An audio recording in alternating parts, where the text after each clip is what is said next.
अनामिका की सास पुष्पा अपनी बहू को कुछ खास पसंद नहीं करती थी और इसीलिए दोनों सास बहू में आए दिन झगड़ा होता रहता था।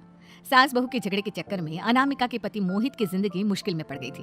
बेचारा बार बार माँ और बीवी के झगड़े को सुलझाता ही रहता था, लेकिन दोनों समझने का नाम नहीं लेती थी। वैसे तो सब कुछ ठीक ठाक चल रहा था, लेकिन एक दिन अनामिका और पुष्पा के अंदर जोरदार झगड़ा हुआ और बात कुछ इस तरह थी। बहू, मैंने तुम्हें कल अपनी एक साड़ी धोने के लिए दी थी।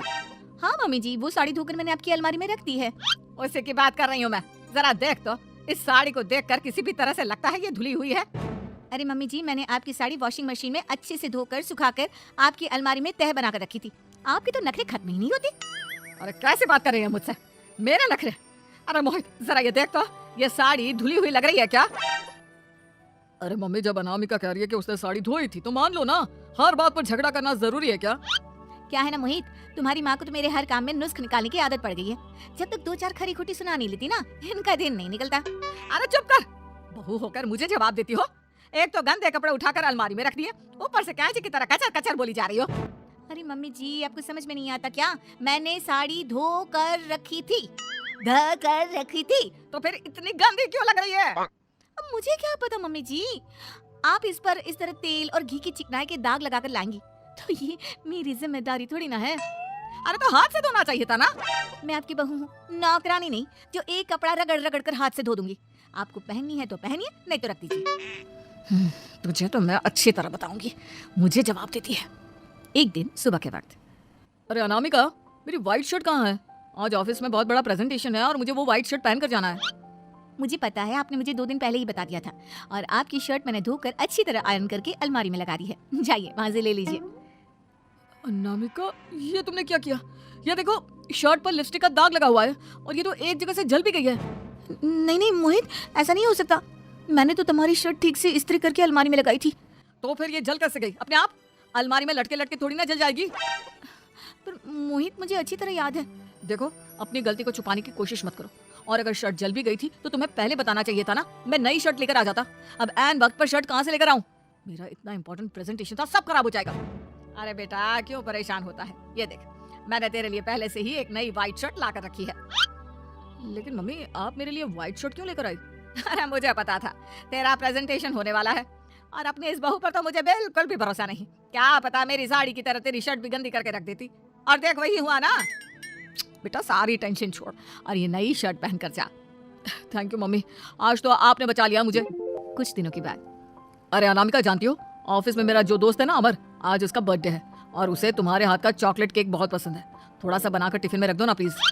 हाँ हाँ, क्यों नहीं, मैं बहुत अच्छा केक बनाकर आपके दोस्त के लिए रख दूंगी। तुम्हारे हाथ का खाना खाकर तो वैसे ही मेरे ऑफिस के सारे लोग इतनी तारीफ करते हैं, क्या बताऊं। आप प्लीज एक अच्छा सा केक और बना दो, मेरी तो ऑफिस में शान बढ़ जाएगी। अनामिका केक बनाने के लिए रख देती है। पुष्पा चुपचाप जाकर उस पर ढेर सारा नमक डाल देती है।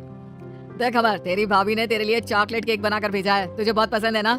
यार, तू बहुत किस्मत वाला है, भाभी इतना अच्छा खाना बनाती है और साथ में केक भी। वैसे भाभी को थैंक यू बोलना। थैंक यू बाद में, पहले तो ये केक खा कर देख, बहुत मेहनत से बनाया है अनामिका ने। अरे यार, इस केक में तो बहुत सारा नमक है, लगता है भाभी ने शक्कर की जगह खूब सारा नमक डाल दिया है। अरे मोहित, तू तो अपनी बीवी की कुकिंग की बहुत तारीफ करता फिरता है, जरा पूछना अपनी बीवी से केक में नमक कब से डलने लग गया।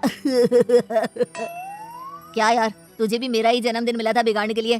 केक नहीं लाना था तो मत लाता, कम से कम मुझे इस तरह नमक वाला केक तो नहीं खिलाता। अरे नहीं यार, अनामिका ऐसा नहीं कर सकती, जरूर कुछ गड़बड़ हुई होगी। घर जाने के बाद, अनामिका, अगर तुम्हारा केक बनाने का मन नहीं था तो ना बनाती, लेकिन मेरी बेइज्जती करवाने की क्या जरूरत थी? अरे आपकी बेइज्जती, ये आप क्या कह रहे हैं? मैंने तो सुबह आपको इतने अच्छे तरीके से केक बनाकर दिया था। हाँ, लेकिन उसमें इतना सारा नमक डाल दिया था कि आज ऑफिस में मेरा अच्छा खासा मजाक बना है। मेरे सारे दोस्त हंस रहे थे मुझ पर। अरे बेटा, मैंने तो तुझे पहले ही समझाने की कोशिश की थी, एक नंबर की गैर जिम्मेदार है ये लड़की, कोई काम ठीक से नहीं करती। उस दिन भी गंदी साड़ी रखती थी मेरी अलमारी में और झूठ बोल रही थी। कुछ दिनों के बाद, अनामिका देखो, मैंने अपना लैपटॉप चार्जिंग पर लगाया है, उसे अच्छी तरह चार्ज होने देना, मेरी एक अर्जेंट मीटिंग है, प्लीज बीच में से हटाना मत। हाँ हाँ ठीक है, मैं नहीं हटाऊंगी। पुष्पा चुपचाप से जाकर चार्जिंग का बटन बंद कर देती है। थोड़ी देर बाद, अरे ये लैपटॉप चार्ज क्यों नहीं हुआ, और ये बटन किसने ऑफ कर दिया? अनामिका, इधर आओ। क्या हुआ, क्यों चिल्ला रहे इतना? अनामिका, मैंने तुमसे कहा था ना, मेरा लैपटॉप चार्जिंग पर लगा हुआ है, मेरी अर्जेंट मीटिंग है, तुमने इसका स्विच ऑफ क्यों कर दिया? अरे मैंने ऐसा कुछ नहीं किया, मैं क्यों स्विच ऑफ करूंगी? कुछ दिनों से देख रहा हूँ अनामिका, तुम मेरा हर काम बिगाड़ देती हो। ये कोई अच्छी आदत थी? कम से कम तुम्हें इस बात का तो ध्यान रखना चाहिए था कि मेरी कितनी इंपॉर्टेंट मीटिंग थी। अब क्या करूंगा मैं? आई एम सॉरी मोहित, लेकिन सच में मैंने जानबूझकर कुछ नहीं किया। अगर जानबूझकर नहीं किया तो क्या सब कुछ अपने आप हो जाता है? कभी मेरी शर्ट जल जाती है, कभी केक में नमक डल जाता है। आप मेरी बात क्यों नहीं सुनते? मैंने जानबूझकर कुछ नहीं किया। फिर से वही बात। अरे कितनी बार तुम्हें समझा चुका हूँ, इस तरह मेरा काम बार बार मत बिगाड़ा करो। तुम जानती हो मुझे कितनी प्रॉब्लम होती है। ऑफिस में तो पहले ही बेइज्जती करा चुकी हूँ, और अब ये मीटिंग, ये भी मेरे हाथ से निकल गई। अनामिका की समझ में कुछ नहीं आता कि आखिर उसके साथ ये सब क्या हो रहा था और क्यों हो रहा था। फिर कुछ दिनों के बाद मोहित अपने ऑफिस से कुछ फाइल लेकर घर आता है। अनामिका, ये कुछ फाइलें हैं, इन्हें संभाल कर रख दो, और प्लीज इस बार ध्यान से, कोई गड़बड़ी नहीं होनी चाहिए। नहीं मोहित, कोई गड़बड़ी नहीं होगी। मैं सारी फाइल्स अलमारी में लॉक करके रखूंगी और चाबी अपने पास रखूंगी। अनामिका, जरा अलमारी की चाबी तो देना। क्यों मम्मी जी, आपको क्या काम है?